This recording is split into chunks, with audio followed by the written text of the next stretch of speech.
Montessori, c'est fou. Mes 3 enfants sont dans une école Montessori. Et dernièrement, une maman m'a parlé de son fils, doué, passionné et curieux, qui était allé dans une école Montessori pendant quelques années, jusqu'à ce qu'une perte d'emploi dans la famille la contrainte à l'inscrire dans une école gratuite publique traditionnelle.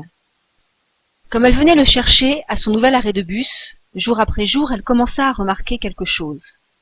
Elle a dit « J'ai vu la lumière dans ses yeux faiblir. Sa flamme était en train de s'éteindre. » Elle ne parlait pas des notes de son fils dans sa nouvelle école, ni des diplômes du professeur, ni de la taille de la classe, ni des activités extrascolaires. Elle ne parlait pas de comment il rivaliserait avec la Chine ou augmenterait notre PIB. Elle parlait de la flamme à l'intérieur de lui qui s'amenuisait, s'éteignait. Selon moi, la recherche de cette flamme intérieure, cette motivation à apprendre et à se développer, est le cœur du contraste entre les écoles Montessori et les écoles traditionnelles. Les écoles traditionnelles supposent que les enfants ont besoin de récompenses pour apprendre, étoiles en or, décorations, fêtes. S'ils ne répondent pas, ils doivent être punis. Mauvaise note, bureau du principal. Les écoles Montessori proposent l'opposé. Les enfants n'ont pas besoin d'être forcés pour apprendre. En effet, les enfants sont naturellement intéressés par les apprentissages. Regardez n'importe quel enfant avant qu'il aille en crèche. Il touche à tout, prend, retourne et goûte à tout. Avant même de mettre le pied dans leur première classe, ils ont appris comment tenir debout, marcher, nager, chanter et compter, faire du vélo, raconter des histoires et des blagues et des mensonges. Certains même peuvent lire. Et ensuite, ces enfants de 6 ans énergiques, accomplis et passionnés deviennent des enfants de 12 ans qui demandent « Est-ce que nous allons être notés là-dessus? Est-ce que ce sera dans le contrôle ?»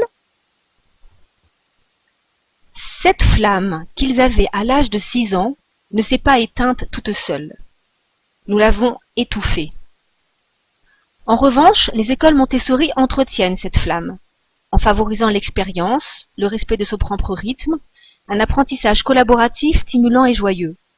Elles encouragent la pensée différente, au lieu de la pensée unique, l'innovation, au lieu de la standardisation. Montessori fait tout ça, sans notes, sans contrôle, sans devoir. Comment? Bien. Parmi les différentes raisons, en voici 2. Des classes multi-âges. Les classes Montessori regroupent 3 années par classe, de 3 à 6 ans dans une classe, de 6 à 12 dans une autre, et ainsi de suite. La mixité des âges permet aux enfants plus âgés de devenir des leaders, des mentors, et d'apprendre aux autres, tandis que les plus jeunes ont l'expérience de travailler avec des camarades de classe plus âgés.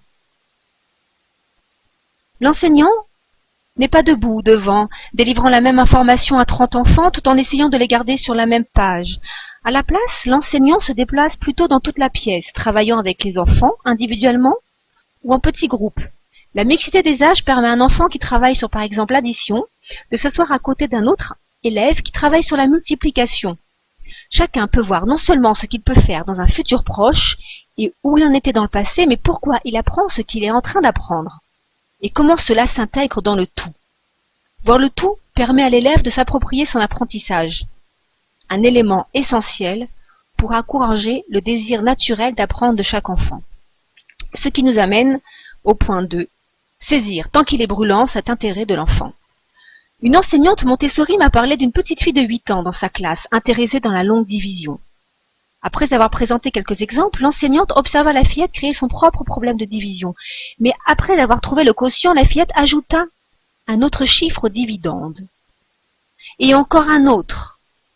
Et continua son calcul jusqu'aux centaines, milliers, dizaines de milliers, centaines de millions, des billions, des trillions. Comme les calculs atteignirent le bas de la page, l'enseignante pensa rapidement à apporter plus de papier et du scotch. Des heures plus tard, quand la fillette décida qu'elle avait terminé, il y avait tellement de feuilles de papier scotchées les unes aux autres que lorsque l'enseignante scotcha la première au plafond, la dernière atteignit le sol. Avec Montessori, les enfants suivent leur intérêt là où la passion les emmène, quelle que soit la vitesse à laquelle elle les porte, indépendamment du travail des autres.